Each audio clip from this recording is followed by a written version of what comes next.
everybody, one and all, and welcome to yet another episode of the Unplugged podcast. Not joining us today is the man who I said was going to be the official co-host going forward because of travel issues.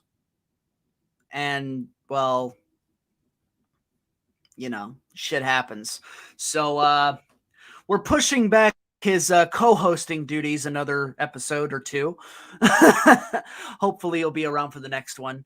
But who I do have with me, as you can tell, is the topic of today's show, Mr. Casey Moran. How are you, sir? I'm well. Thanks for having me. Thanks for letting me hop on this early in the morning. I do appreciate it. Oh, yeah. I prefer doing early mornings anyway because, I have such a odd schedule from the rest of the world. Everyone else is just getting up probably right about now, but this is like middle of the day hour for me. Gotcha. Yeah, no, I've been up for 3 hours just because of, kids and life and hecticness, but Yeah. Fair enough. This is one I've been kind of looking forward to because I've known you for a while, but I don't really know a lot about you. okay. It's just kind of one of there's a lot of people that I know that I've talked to numerous times, but there's never really been this kind of conversation. That's the biggest reason why I started this whole thing, was to kind of break that barrier down with a lot of people and just give me an excuse to do it and make something cool out of it. So here we go. Oh, there you go. I like it. Yeah. So we'll get this show started. Kind of start this the way that I have started all of the episodes thus far, which is I'm curious to know, like, what kind of stuff you were into before the Fed world came in. Like, what kind of hobbies and stuff did you have, like, before you were introduced to this mad world that we now call home? Oh, let's see. I was an avid bowler growing up. My mom and dad were in like men's and women's singles leagues, and then I was in a youth league with my brother. I kind of grew up in a bowling alley my whole entire life. That's pretty much where I hung out and did everything. I did that for most of my my life up to my adult life, and then I stopped bowling after my oldest was born. It's just life got hectic, having a baby, and then we had another kid, and then we had another kid, and then we had another kid. So life got a little hectic. I also me and my wife, we used to like to go out, and we were in a couples dart league. Together. It was just a nice, fun date night to do with the wife. Other than that, just like watching movies, reading books. I'm very big into the paranormal. So I do a lot of, still do a little bit, research with the paranormal, stuff like that. That's kind of interesting. My other things that I like to be into. Oh man, that'll have to be, might have to bring you back on sometime and just do like a paranormal episode. That sounds interesting. Okay. That'd be cool. I've had some weird shit happen to me. Oh yeah. Yes. I can fucking relate. So where I live right on top of the hill where let's see, I live like sort of like there's like this big hill on top of like where I live, and at the very top of the hill is a cemetery. Okay. And the last two houses that I've lived in, this one and the last one included, the previous people who lived in, let's see, the previous two people who lived in the area like died in their home. Gotcha. And so just have like a bunch of crazy shit happening often, and it's just wild shit. But might have to do a paranormal show sometime, because that sounds like a lot of fun. I would love to do that. Yeah. Where did kind of the wrestling world kind of fall in for you? Was that something you kind of always had an interest in? Were you sort of a late bloomer into the wrestling stuff? No, I was about what was I? About 8 or 9 when I got introduced to wrestling. I had a childhood friend by the name of Mike Malkoff, who was a big wrestling fan. And I remember one time we slept over at his house, and like Saturday morning, we wound up watching like Saturday Morning Superstars, and it was my first glimpse of a pro wrestler uh, was the Ultimate Warrior and the Road Warriors, the Animal and Hawk. I remember watching those matches, and I kind of was just like starstruck. And then I got a little bit older, and then I remember the Undertaker coming on scene, and that kind of blew me away. Just to see this character like the Undertaker grace my TV set. And it was funny because everyone and their mother, like all my aunts and uncles and my dad and my parents were like, would convince me and try to tell me and my brother how fake it was and all this other stuff. But we just really liked the show, what was presented to us. And we went with it. I always talk about one of my favorite matches has to be Bret Hart versus Kurt Hennig for the Intercontinental Championship. If that was probably the match that sealed the deal. That match was just a technical masterpiece between two great performers, and I was just like, "Yep, I'm hooked." Right. That was actually next on my list, was like kind of talking about that sort of hooking moment. I've mentioned it on every show so far. I'm gonna try to get better about not repeating the same stories over and over again on these shows, because eventually people are just gonna get sick of hearing me say the same shit over and over again. Right. But I had a few of them. A lot of them kind of stem from that early 05 era. Main points being that Royal Rumble and WrestleMania. Pretty much that Royal Rumble match in 2005 was like kind of the hook, right, for me at least. Crazy stuff, but yeah, I think back on so it was Bret Hart and Kurt Hennig for you. Yes. Yeah, those were some good ones. I've been working on trying to go back into like archives and get a little more educated on the classics, but it's a slow process, and I'm a procrastinator. Yeah, it happens. Yeah. Plus, I got a couple of years on you, so it's a yeah. No one can. I don't think anyone can tell. You're good. So let's just go ahead and jump right into it. Check it out. Look who's here. Oh, hey. I rushed back. Fashionably late. I was just saying at the start of the show, like first show on as co-host, and waiting for the fucking bus. But yeah, at least I'm awake for this one. I've got a habit of falling asleep during podcasts now. Well, hi Casey. What's up, DJB? How are you? I'm not bad. How are you? I'm well. Good man. You made it just in time, because I was just about to get into the topic of what got you started in the eFed world. Where did you first discover it? And I was just chilling out one day in my one night in my living room, just fucking around on my phone and looking for just wrestling stuff.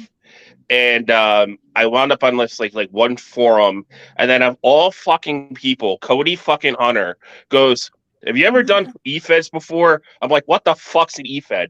And he's like, so he sends me a link to UPW, that used to be Matt Minnick's page, comp page back in 2017, 2016. So I get on it, and I'm watching all these guys cut and girls cut promos. I'm like, what the hell is this? So I reached out to Chelsea. I was like, hey, I kind of got added to this page, just trying to get an idea of like what the hell's going on, what's the basis around this, and she explained the whole deal. This is like a role playing game for people that love wrestling. You come up with a persona, and then you cut promos. It's their page was a comp page, so everything was judged, and then there were judges that would determine who the winner was, who had the better promo and all this other stuff. So I was like, okay. And that's kind of where I started. That's where I met guys like, Francisco Bruno, Joshua McClain, Carter, like I said, Matt Minnick, Hot Rod, anybody that was anybody went through UPW. The House of Wolves, Ethan Carnage, Johnny Christ, Zachy Taylor, Grant Miller. I met him through UPW. Robbie Cutthroat. And then it kind of just stemmed off, and I kind of went in all these other different pages just to kind of see what everyone else had there. And then I wound up, 2017, I wound up going to IW, and I found out they were a story-based fed, and I thought that would be a little bit better for me. So that's kind of where I hung out until for 3 years, from 2017 to 2020, when we had the mass exodus and decided to say fuck it and do our own thing. Yeah. I remember that. That was fun. You mentioned judging in UPW before. How has the judging changed from, I think it was like 7 or 8 years ago, to now? I think the judging's better now, because you have more of a it was just like, I'm not saying that it was more favoritism back then, but the reasons of why you won and why you lost were clouded and not so precise. Now, in today's comp fed, you get a more precise, depending on who the judges are. But if you get the right judges, you will get a very good reason why you won or why you lost or why you thought they were better. I was one of the judges between Dave Barron and Rob Roman's match, and I had picked Dave Barron because, to me, in my reasoning why, and this is what I told Candace, is that I thought his promos and his storyline pretty much stayed true to each other, back to back to back to back. With Rob Roman, I was waiting for him to flip the switch and turn into the anarchist, for his match promo, and it never happened. And that bummed me out so bad. I'm like, dude, you literally straight me on and then shit the bed. I couldn't do it. Both were great. Neither one of them, eye contact, everything was great. No stuttering, no missed wordage, no pauses unless it was meant to be a pause. And I could tell there was, when a pause was supposed to be met, and then you got somebody like me that just forgets what they're about ready to say. So I knew that going in. Mine was the reason why, like I said, I went for Dave instead of Rob, because the whole story, I was expecting Rob to flip the switch and go completely nuts in his match promo and become the anarchist. And that's what I wanted. And I didn't get it. I'm like, dude, you completely, to me, I thought he dropped the ball. If he would have done that, I think Rob would have swept Dave. That's just my personal opinion. I get that. Rob, you never know what you're going to get with Rob Roman. Whether you're going to get the anarchist or whether you're just going to get a nice, laid-back Rob Roman. Right, but the way the hypes were going, I thought that's where he was going, and he didn't get there until the very end of his promo, and it wasn't even, to me, it was just the tip of the iceberg of that character, and I was just like, dude, you could have fucking destroyed Dave if you just would have went full anarchist. Look, don't get me wrong, he won. Congratulations to him. I know he's going to be a hard guy to beat. It's just, that's just my personal opinion. I think Really good judging, and I think my favorite judging was when we did Agon. I don't know if you got. I know you were in Agon, but just that the Sherry's format I thought was great, and I liked. And even like Lee, I liked how Lee was very honest, said, listen, I got too much history with both Dave Barron and Rob Robin. I am taking myself out of the judging equation. So, and I think that's great. If you get asked about a match and there's like people that you have history with, you should be like, dude, can't do it. I can't be unbiased. Give me two guys that I'll be unbiased with, and I'll judge their match. So. Yeah, I kind of went the opposite way because I'll reveal now. I recently judged Iron Bison. I judged his last match against Phil Marshall. And my thinking was, I love both of them, both these guys so much, there is no way I could be biased in that match. I couldn't pick a favorite because they are both very extremely close friends of mine. Right, you'd be more critical. What? You'd be more critical, to them.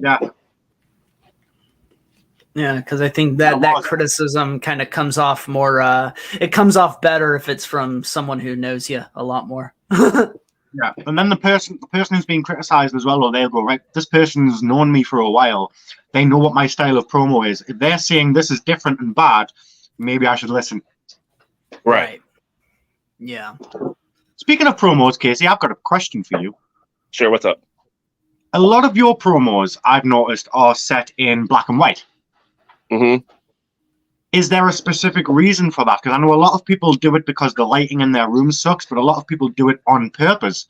And I was just wondering if there's a reason. It's kind of twofold. One, the lighting in my living room sucks. Two, even though when I had like the ring light, I always like to do the black and white. Because in my mind, my character isn't a face or a heel. It's gray. It's mixed. I can be whatever I need to be at the moment. And so that's kind of it's kind of like a blurring the line type thing. Like I like that. So, it's not to be like, I know a lot of people try to black and white because they try to be spooky. I'm not trying to be spooky. I want you to realize that it's kind of like anime. It's like a merger of two personas being together. And I did another interview where I always thought that the character Casey Moran always has an inner struggle of what he needs to be.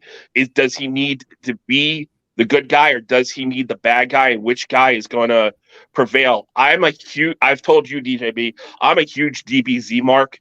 My favorite character is Prince Vegeta. He is my favorite DBZ character. I think he is because, and I kind of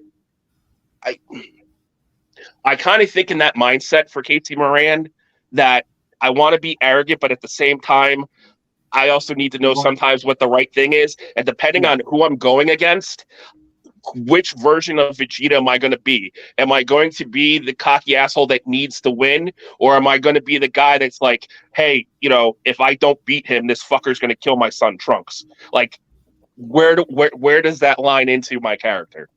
Yeah. I love that analogy. That's my most favorite analogy. Yes! My favorite character as well, man. Vegeta, all the way. Yeah, Vegeta is a good one.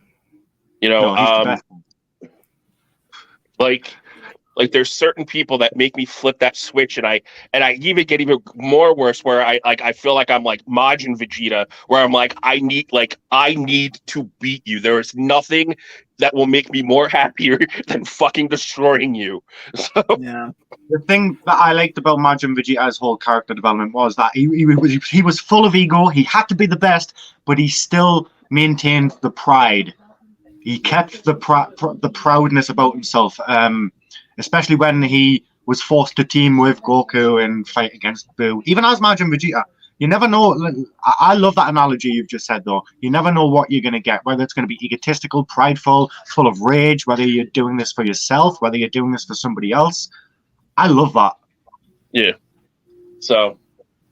At least you didn't call yourself Yamcha. Yeah, no. No, no. Like I said, I just that's kind of when they introduced that character, I kind of fell in love with him, and getting to watch the evolution of him, it was just like holy, like I kind of laugh, and I know Goku's supposed to be like the guy for the whole series, but to me it was always Vegeta that was Yeah. So, but fantastic. Yeah, definitely. Okay, I'll put you. Any other questions? You said something. You said something. I'm just having fun with this one. Who is the Yamcha of eFeds? I called someone Yamcha the other day, actually. No shit. Okay. In SWA, I think it was Big Red. Yeah, I said, Big Red, you are the Yamcha of this company. I like that. That's a good question. Yamcha of eFeds, the guy that always gets his ass handed to him. Tomich or Rick Rage? That's who I've got. In my head, Somich and Rick Rage are the Yamcha and Krillin of eFed. You know, to Somich's credit, he is now a champion. He is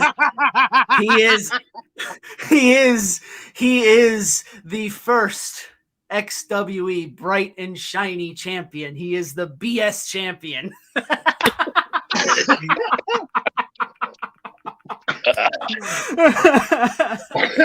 I would probably, I'd probably have to say it would probably be Somich being Yamcha. He gets shit on the most.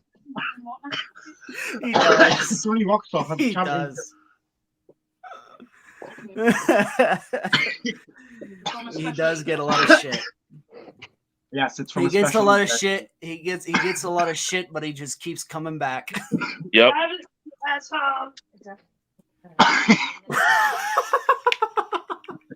That wasn't me. Sorry, dude.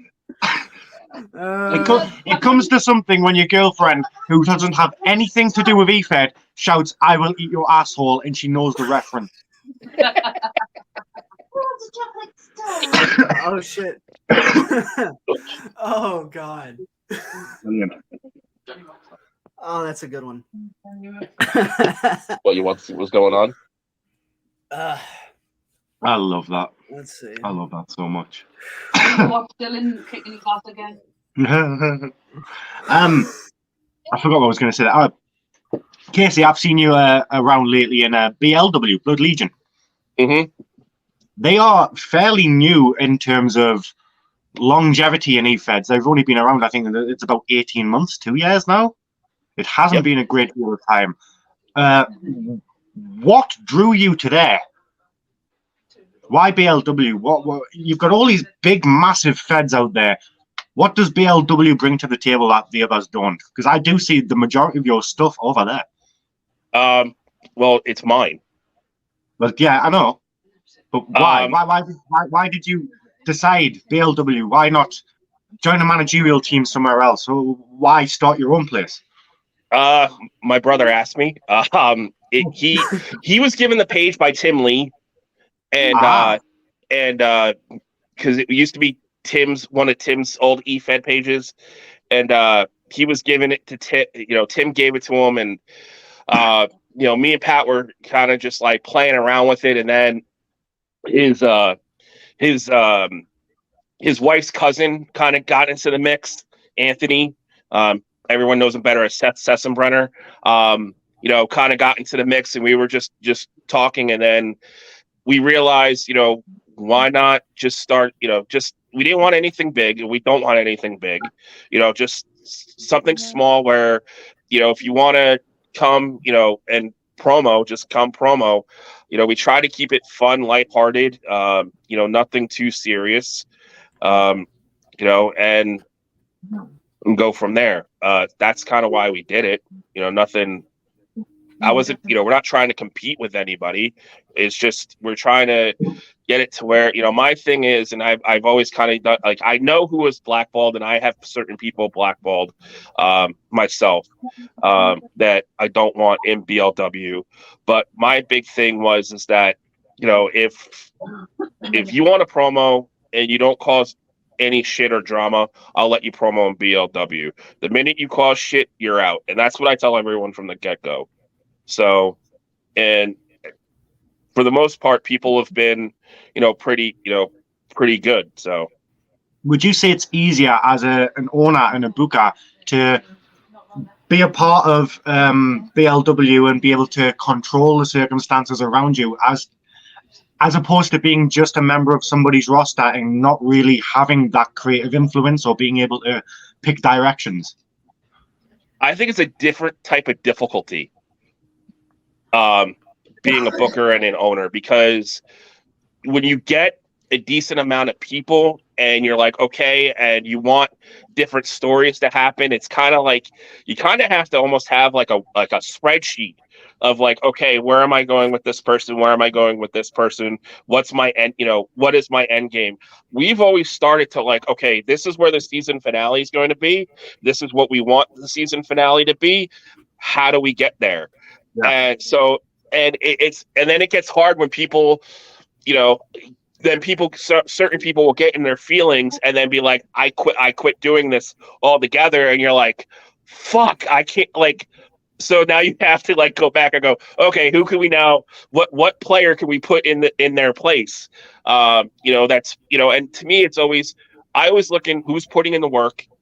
That's my big thing. Who's putting in the work? Who's showing that they want, that they're having the most fun and I only asked for one promo a week, one promo in a bi-weekly period, but I say, like, if you want to tell a story and evolve your character, tell more, throw more, it'll make more sense, and then people get mad, and then people get mad at us. And I know you're a booker, I know TJ's been a booker before. If you have someone that promos literally right at deadline and then you give them like a 30-second match or whatever, and then they get to you and they get mad at you, you're like, dude, you didn't give me anything to work with. Like, I went with the story that was in my head and you didn't help. Like, you waited till, like, listen, I got 4 kids. I work 6 days a week. I get life is very hectic, but try to find a time in a day. Like, I cut all my promos literally as soon as my kids and my wife leave, because they all have to be at work in school by 7 o'clock, 7:30. I don't have to be at work until 10 a.m. Eastern Standard Time. So I have 3 hours to cut as many promos as I need on a Monday through Friday, as long as no one, the times that I get screwed up is when everyone's on vacation, because I don't have any quiet then. Nope. So I'm like, fuck, how am I going to sneak this one in? Because I have, kids and what, shit going on. So,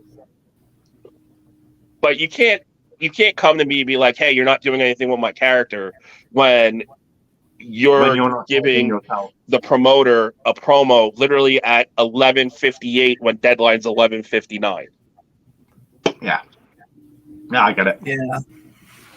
Yeah. I've dealt with that a time or two, just not having much to work with people, and then getting that same response. It's like, what annoys me is when someone will give you an excuse, but you'll see them posting multiple promos in other federations. Yeah. Like, what happened about your dead nana in the hospital? That really boils my piss. And hey, was that a dig towards Hellblazer? Because that sounds like that was a dig towards Hellblazer. Because I've heard that. I think I've heard that come from him before. I've done it myself before. I've told somebody, a little pokey pie, I've said, I'm out at the minute, I can't do this or that, but I've been cutting a promo elsewhere. I've been guilty of it before, and I'm not recently, but it really fucking annoys me, and I understand now as a booker why it's. Yeah, I just be honest with me. If you don't want to do any, if you don't want to compete in BLW anymore, just say I don't want to do. This isn't. I'm not paying you to do this. This is not this isn't a job, guys. It's a hobby. If you don't want, if you don't want to play on this board game, on this, on this board game, then don't. It's no skit. Yeah, I might have had something for you. Now I got to rearrange things. Whatever. It is what it is. But if you're not having fun, you don't have to play in BLW. It's okay. I completely understand. I'm not, we'll still be friends. We'll still talk. I'm not going to hold any animosity towards anybody. Oh, well, he quit playing in BLW. No, I get it. A lot of people, unfortunately try to promo everywhere. And then they, that's the other thing. Like, I try to keep it, sometimes you kind of get pulled in, you find a new place to play. You're like, oh, I want to play here. And then it's like, oh crap, I overextended myself. And now I got to pull back again, and I get it. It happens to all of us. But if that's the case, if you're it's happening to me right now, if you're overextending yourself, then, and you got to cut out feds. I promise you, I will not get butthurt if I'm one of the feds that you're like, hey man, I've overextended myself. I can't be in BLW. I get it. I'm not going to get butthurt. I mean, it is what it is at the end of the day. You're right. We don't get paid for this, like you said. Unless you're an IW, then you do get paid for staying there. Anyways. I've run out of a question. Blair, take over. All right. I had something I was going to say, then I forgot it. So I'm just going to move on to one of the things I've got written down. I get drugs. Yeah. Sounds like a plan. Okay. I had something organic I was going to go to, but it left me. So I'm just going to go to one of my written down ones. Let's see here. Okay, kind of, I guess, maybe backtracking a little bit. At what point when you started doing feds did you realize that this wasn't just going to be some little short-term fling of a hobby where you're like, okay, I can commit to this. I can stick with this. What was kind of that moment for you? Honestly, right at the beginning, I kind of was like, oh wow, I felt like I immediately liked it. I gravitated towards it. I'm like, this is fun, and it is. You get to, depending on what, you can either take your persona and amp it up to 1,000, or you can create something completely different, and and you can just have fun with it, and and be silly, and you meet great people. It's like any other sport or hobby you kind of get into. If you meet the right people, you could do this forever because you're doing it with your friends. If you did it with people you didn't like, then yeah, it would be very easy to be like, you know what, man, I had fun, but I don't like that's one of the things I love about like while there's so many different groups. If one group doesn't fit your personality and you can't get along with the people that are, part of that group, go to another one. Once you find, your people that you're friends with, and you can create and have fun, then yeah, you could do this for as long as you need be. Sometimes, yeah, you do get spent because, you're like, okay, well, what can I do with this character? And then, I've done it. I've taken like a couple weeks off and had to kind of regroup and go, okay, and now I'm back. Everyone has. I've seen it happen with a lot of people. I just find it funny that everyone says that they're retiring. You're not retiring. You're just taking a vacation, a mental break. Just be honest with everyone. Like, hey, man, I just need a mental break to regain my composure and rebuild my character. In that aspect, it kind of like is like real life professional wrestling. You do it for so long, you get burnt out, and you're like, I have no idea where else to go with my character. I need to take a month or two off just to kind of revamp this and refigure myself out and come back. And people do, and I think that's people got to call a spade when they do that. I don't remember if when I did my break, if I used that dreaded word or not. I honestly can't remember because I'm just so disconnected from that period. But Knowing me, I probably did. I know, You know, the video. I know the video's still up somewhere, but like I've retired from certain pages, mhm. and I've stated that I'm no longer competing here. Like FTW, I retired from that page. Why? Because I did everything in that page. I completed everything I wanted to in that page. I was their longest running world heavyweight champion. I had a great storyline with my brother and Matt Applin, aka Tommy Dyer, where we were like that version of the bloodline. No one could beat us. I had so much fun, being on their team. And by the time I was done and I finally gave up the title, I was like, you know what? I'm good. I feel great. I came back for one more match just to give Casey Campbell back the credit of King of the Death match, because I am the one that took it from Joey Taylor. I took that credit from Joey Taylor. So, and it was, and me and Campbell worked this thing where it was his mission to take it back. And that's the only reason why I came back for that one-off match, was to give that name back to Casey Campbell, to create or further his storyline that's going on, with him. I don't think I was in FTW at the same time as you, or I wasn't active there. That would have been fun. So you mentioned people's gimmicks and characters earlier on. What are some of the most unique gimmicks you've seen? So, for an example, Zelzabar is a clown. He's an evil fucking clown. I would classify that as a gimmick in itself. I'm just wondering, what are some of the unique ones that you have seen yourself? Joey Taylor, he's always been TJ Vegas. His characters are unlike, they're all different. None are the same.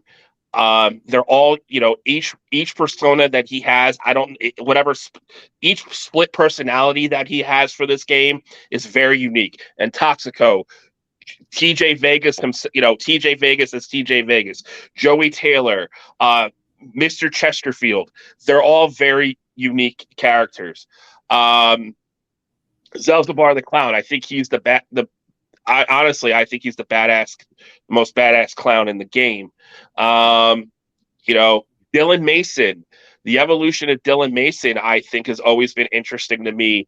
When he came on the scene, he was a cannibal, and now he's a mega, he would sit there in his kitchen eating Salisbury steak or whatever, and the way that he would talk and present himself, you thought that he was fucking Hannibal Lecter. Again, very unique. Crimson Wolf, has evolution, has evolved himself to being very unique. TJ Blair, another human being that I think is a very unique character. I don't think, I think people try to be like TJ Blair, but they can't hit the mark. I have always liked, there's definitely a couple out there, I like Robert Miller. He's definitely, you could tell he's an old school 80s heel, type character. I love that. There are a lot of guys that I think that do right by their character, and I think everyone else is just trying to imitate them. So, and usually it's all the top guys that have nailed down their character, and I think it's everyone else trying to imitate what they're doing, and unfortunately failing. People haven't found their niche yet. Justin Klein. Justin Klein took his character. Justin Klein is the GOAT of fucking eFed. I'm sorry. He will always go down as being the greatest heel in eFeds. And you'll never be able to change my mind on that. Yeah.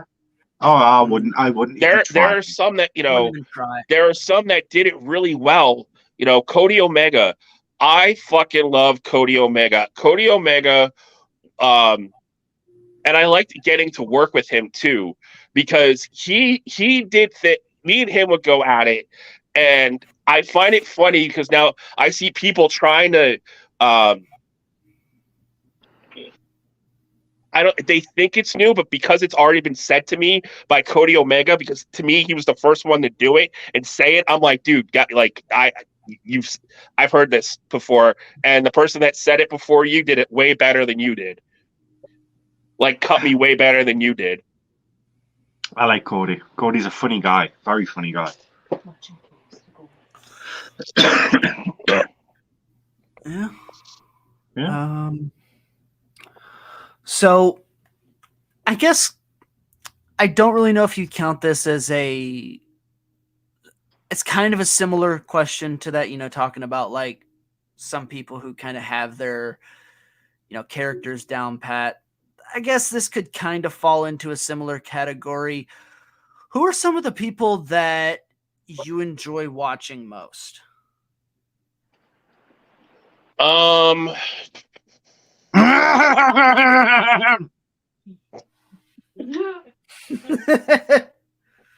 He's watching you. So I think it depends. To me, it depends on what the match is and what's going on. I'll watch certain people. I will always watch a Joey Taylor match or Joey Taylor promo. I will always, I will watch a DJB promo. I will watch a TJ Blair promo.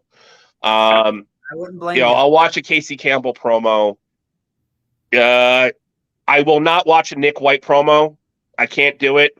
I like Nick, but the dude talks forever.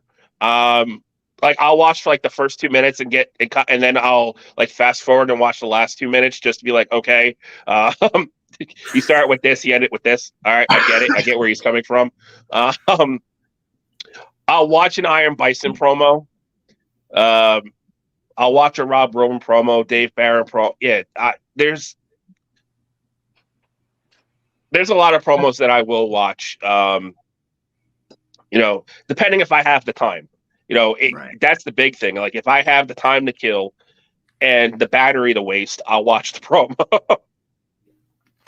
Okay. Do you have a limit on time frames to watch? So say if you find a promo by your favorite e-feder, but it's 20 minutes long, will you sit and watch that full 20-minute video? No.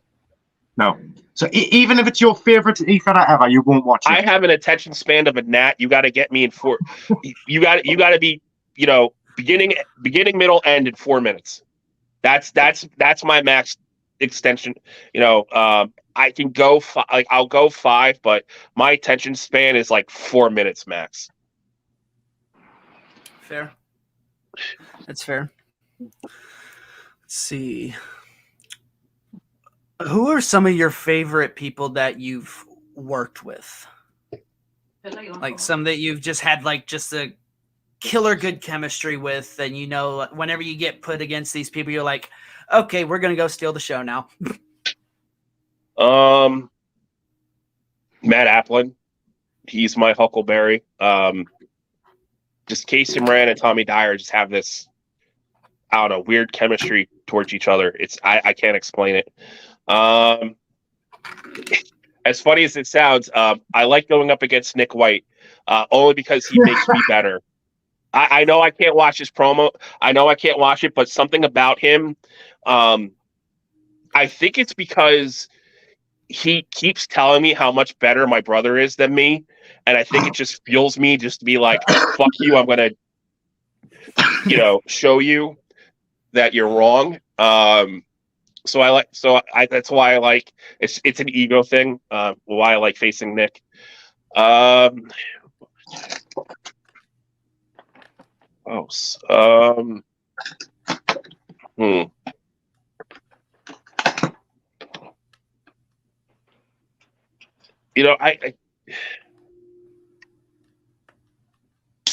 been surprised by people that I've worked with that I was like, oh, I didn't know this was going to be as fun as it was. I actually just had that happen not too long ago. I've had a few of those this year. Can't remember who, though. Oddly enough, and it's going to seem funny, but for some odd reason, as much as I hate the man, and I do hate him in real life, I like working with Rocky T, and I think it's because I hate him so much. I haven't heard Rocky T in a long time. Is he even still alive? Yeah, he is. Oh, I actually got to work a program. I got to work a match with him last week in Alpha, and I think it would. Yeah, I had fun with it because of how much disdain I actually have for him, and how much I really don't like him. Can I ask why? Is there a reason why you hate him?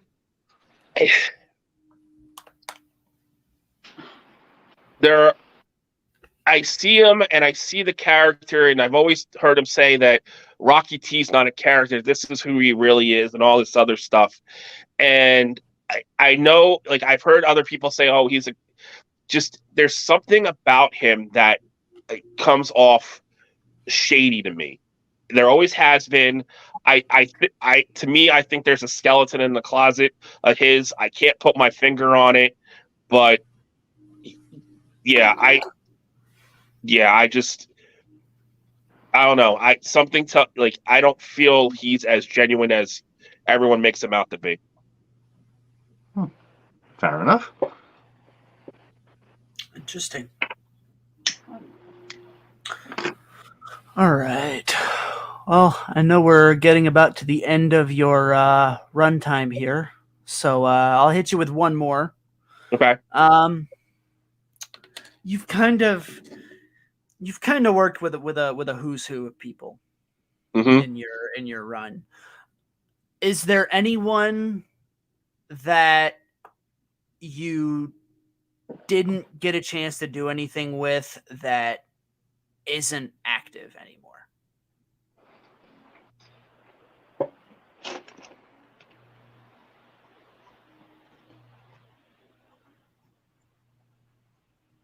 Who he's thinking? Yeah.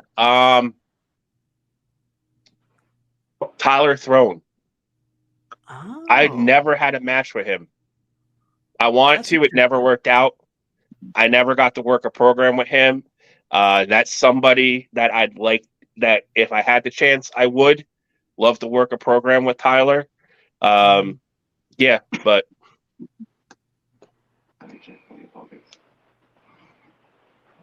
that's honestly someone who it's funny because we were kind of pretty well linked in terms of our IW rise. We both came into IW at the exact same time and kind of rose together.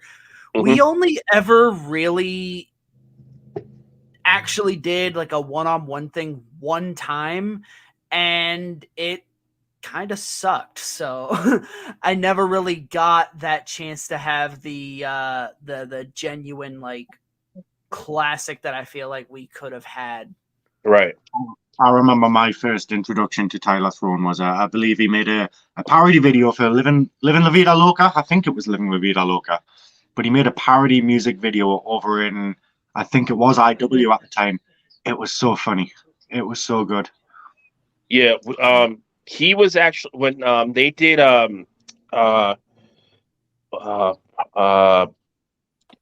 was Mikey Pro's thing? The promo guy competition. UPG, yeah. Tyler was my coach, but that was it. And he was a great coach. And it was fun. And that's actually, you say he's active, but I would like to go up against Crimson Wolf. It's been a while since me and him went up against each other. That's somebody I would love to go up against. Now, it's funny with how connected me and Crimson are with like our histories of the last, I don't know, a lot of people kind of, I guess, connect him and Mason because of New Divine stuff. Right. I've worked with Mason, like against. I've never worked against Crimson before. In all this time, I've done a couple things against Mason, I believe. Never against Wolf. That's a wild one for me. I'm amazed that we've never crossed paths done anything. Yeah, it's wild. Opponents. Yeah, it's like the only time I crossed paths with Crimson was a couple of months ago in the EWN Elimination Chamber. That was it. Yeah. The only time I've ever had to promo with Crimson in the mentioning Crimson. I would like to work with him as well. It seems like that would be a very fun story if you can understand what the fuck he's going on about. Yeah. It's true. Half of his promos are, here in my church there is a unicorn and a starfish with the head of a horse. What? And then if you go to 3W's riding around on a space whale. He's the cosmic wolf there. But yeah, he's fantastic. But I think that's about all we've got for you. Yeah. Hey there, future me here. We got so distracted with all the discussion with Casey that I forgot to announce the official guest for the next episode of Unplugged Podcast. So that's what this is here for. So without further ado, I present episode 5's guest of honor.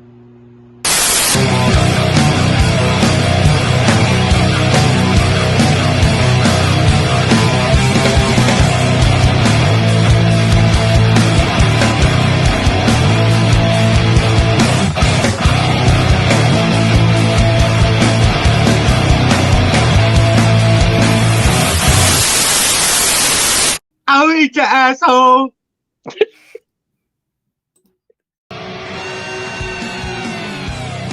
you're someone who has some history or some stories in the EFED community that you would like to talk about on a platform, well, I've got the place for you right here on the Unplugged Podcast. Just hit me up and we will schedule a show just for you. As always, thank you for watching and listening, and I will talk to all of you later on.